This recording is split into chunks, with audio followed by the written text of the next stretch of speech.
Episode 18 Pertarungan Pembaca 3.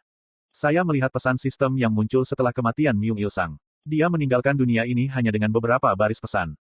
Rasi Bintang, Prisoner of the Golden Headband, puas. Rasi Bintang, Secretive Plotter, mengangguk dengan sedikit ketidakpuasan. Rasi Bintang, Hakim Setan Api, sangat senang dengan cerita Anda. Seseorang merekomendasikan skenario Anda ke Starstream.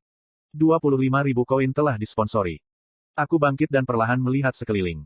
Gangdong-gu hancur. Bencana hanya sebentar berlalu tetapi tanah hancur dan gedung-gedung tinggi runtuh. Di jalan yang diterangi oleh cahaya matahari terbenam, orang-orang yang tertutup debu hitam merangkak keluar. Mereka semua orang yang berlari ke sini untuk mendapatkan barang. Orang-orang yang ingin menjadi protagonis tetapi harus tetap sebagai karakter.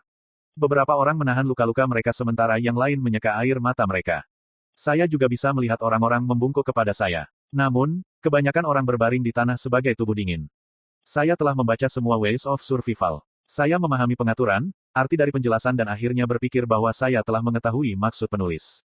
Namun dalam Ways of Survival, tidak ada kalimat yang menggambarkan kematian ini. Aku berbalik dan melihat Yo Jong-hyuk menonton adegan yang sama denganku. Mungkin Yo Jong-hyuk telah melihat adegan ini sendirian beberapa kali. Yo Jong-hyuk, dia berbalik untuk menatapku. Aku menggulung kata-kata di sekitar ujung lidahku sebentar sebelum menutup mulutku. Ini bukan apa-apa. Skenario akan berlanjut di masa depan dan saya akan melihat momen ini berkali-kali. Saya akan menemukan adegan yang tidak diungkapkan dalam teks beberapa kali. Kemudian sebuah jendela transparan muncul di depan saya dan saya mendengar pesan yang tidak terduga. Dokgak, telah mengundang Anda ke salurannya. Siapa yang mengundang saya ke saluran? Saya bingung sejenak tetapi memutuskan untuk mengabaikannya. Kemudian pesan itu muncul lagi. Dokgak, telah mengundang Anda ke salurannya. Saya melihat ke atas ke udara dan melihat seorang Dokkaebi melihat ke bawah di sisi ini. Itu adalah Dokkaebi berkaki satu dengan senyum yang tidak menyenangkan. Bi-hyung ada di belakangnya dengan ekspresi mengerikan dan melihat di antara kami. Ada celah bahkan di antara Dokkaebis dari peringkat yang sama. Ya, saya punya ide kasar tentang situasi ini. Saya mengambil napas dalam-dalam dan sengaja berbicara dengan suara keras. Apa? Anda tidak akan memberi saya hadiah. Petik 2. Alis Dokgak berkedut mendengar kata-kataku. Namun, mulutnya masih rileks. Oh tentu, maafkan saya membuat kesalahan. Dokgak adalah Dokkaebi yang menakutkan. Dia tidak konyol seperti Bi-hyung tetapi memiliki konstitusi yang berbeda dari Dokkaebis perantara. Bukan sembarang orang yang bisa menjadi Streamer dari saluran utama. Subskenario, perburuan tingkat SSS telah berakhir. Penyelesaian kompensasi akan dimulai. Anda telah mendapatkan 50.000 koin sebagai kompensasi. Saya merasa lebih baik ketika menerima sejumlah besar koin. Skenario ini memberi saya 50.000 koin dalam sekali jalan. Itu adalah skenario yang hebat. Mengingat fakta bahwa subskenario dibentuk atas kebijakan Dokkaebi, sebagian besar koin ini akan berasal dari saku Dokgak. Saya pikir perutnya akan sakit tetapi Dokgak tersenyum lembut. Sangat menyenangkan melihat cerita yang menarik. Bagaimana saya tidak terhibur? Dia bergumam seolah dia membaca pikiranku. Yah, dia punya saluran besar di Tokyo Dome sehingga level koin yang sedang berdarah tidak masalah. Kenapa dia meninggalkan Jepang sekarang? Peluangnya besar sehingga pemain hebat seperti Oda Nobunaga atau Miyamoto Musashi akan tetap aktif.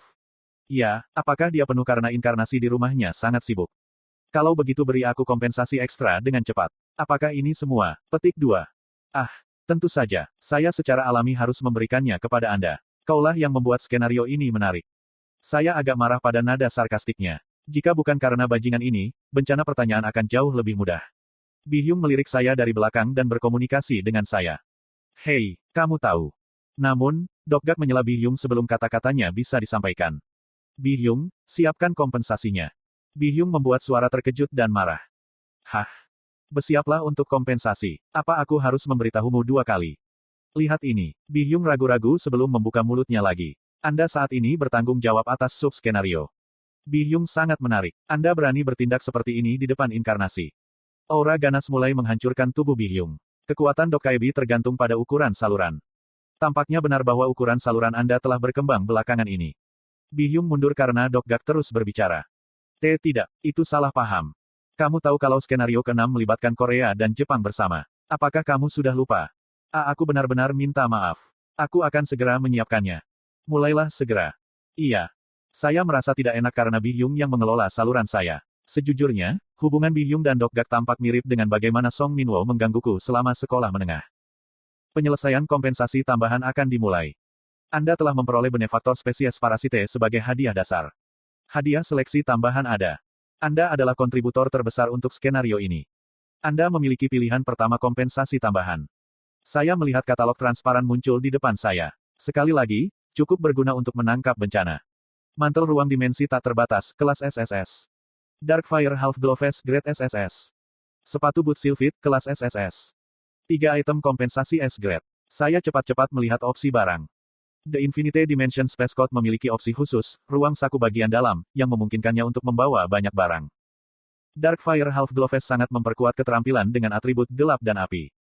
Akhirnya, jam boots milik Sylphid mengizinkan saya untuk menggunakan efek lompatan 3 kali sehari. Mereka bukan peninggalan bintang tapi cukup untuk pergi ke skenario ke-10. Orang-orang mungkin berkata, ini kelas SSS tetapi hanya untuk skenario ke-10. Tapi dunia Ways of Survival pada awalnya seperti ini. Inflasi tingkat barang sangat besar di dunia Ways of Survival. Perbedaan dalam kinerja item yang diperoleh pada tahap awal hingga tahap menengah sangat besar, meskipun memiliki nilai yang sama. Tentu saja, tidak perlu membuang barang-barang kelas SSS sekarang tetapi bahan khusus akan diperlukan untuk melampaui peralatan. Inilah mengapa bagus untuk memiliki peninggalan bintang. Tidak seperti barang lainnya, peninggalan bintang tidak membutuhkan transendensi.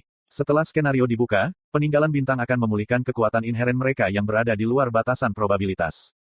Kurung siku buka. Silakan pilih hadiah. Bihyung memberitahuku dengan ekspresi kesal. Dia kelelahan oleh pelecehan itu. Pada saat ini, saya mendengar Bihyung melalui komunikasi Dokkaebi.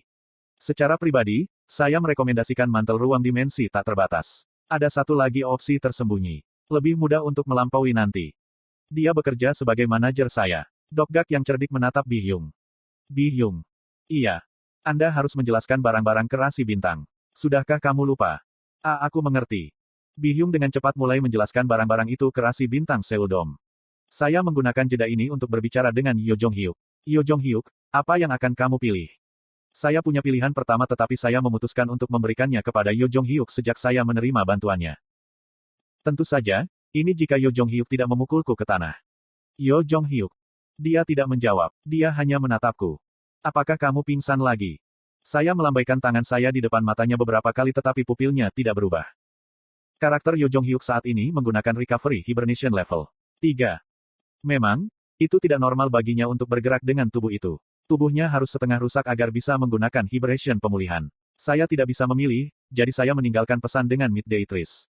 Han Suyong memperhatikan di sisiku dan menyela. Mungkin aku yang harus memilih. Hanya jika kamu ingin dipukul oleh Yo Jong-hyuk nanti. Han Suyong terdiam dalam sekejap. Saya berbicara dengan Bihyung, saya akan memilih Infinite Dimension Space Code.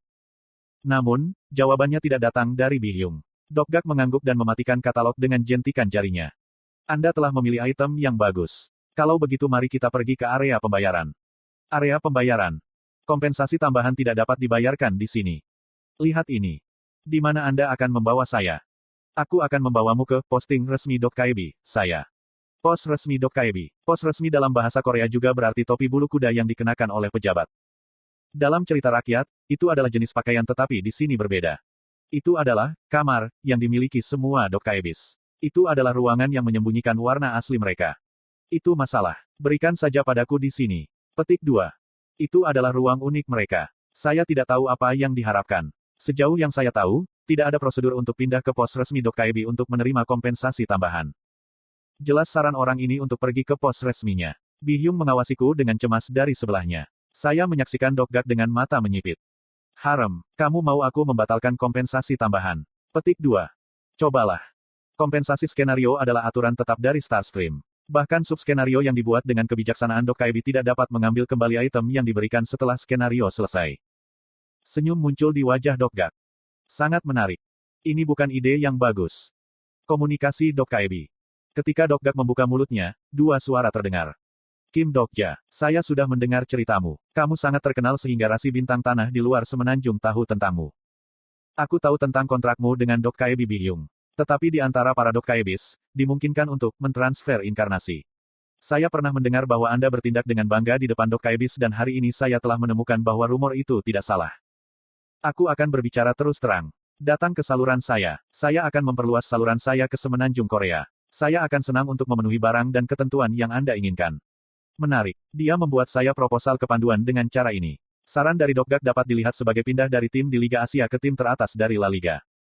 Itu adalah tawaran yang menarik. Masalahnya adalah transfer. Saya tahu orang ini bernama Dokgak. Aku mungkin terlihat seperti ini, tetapi aku sebenarnya sangat takut. Saya gemetaran ketika berbicara dengan Anda seperti ini. Jadi berikan aku barang itu dengan cepat. Petik 2. Ekspresi Dokgak mengeras pada kata-kataku. Sangat menarik. Kamu rendah hati. Kau terlalu sombong. Anda akan rendah hati suatu hari. Apa artinya? Saluran Bihyung akan segera menghilang. Tawa keluar dari mulut Dokgak. Maka itu tidak bisa membantu. Saya awalnya ingin mengumumkan ini setelah membayar kompensasi, tapi saya minta maaf. Sebuah pengumuman. Pengumuman apa? Dokgak menatap langit. Dia melihat rasi bintang yang memancarkan cahaya dan perlahan membuka mulutnya. Suaranya sepertinya bergema di seluruh Seoul. Saya punya berita yang disesalkan untuk rasi bintang yang telah menonton skenario dengan minat sejauh ini. Dokkaebis tingkat rendah dengan cepat menarik diri dari sekitar Bihyung. Bihyung membuat ekspresi bingung. Itu tidak baik setiap kali para Dokkaebis bertindak seperti ini. Sayangnya, di antara saluran yang beroperasi di Seoul Dome, ada saluran yang telah memanipulasi skenario secara ilegal. Banyak rasi bintang memperhatikan kata-kata Dokgak. Ini adalah saluran tanda pagar BI7623 dari Dokkaebi Bihyung.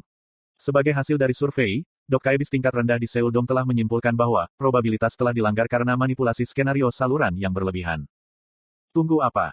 Atas nama Dokkaebis tingkat rendah dari Seoul Dome, saya secara resmi meminta biro untuk menentukan probabilitas kesesuaian saluran ini.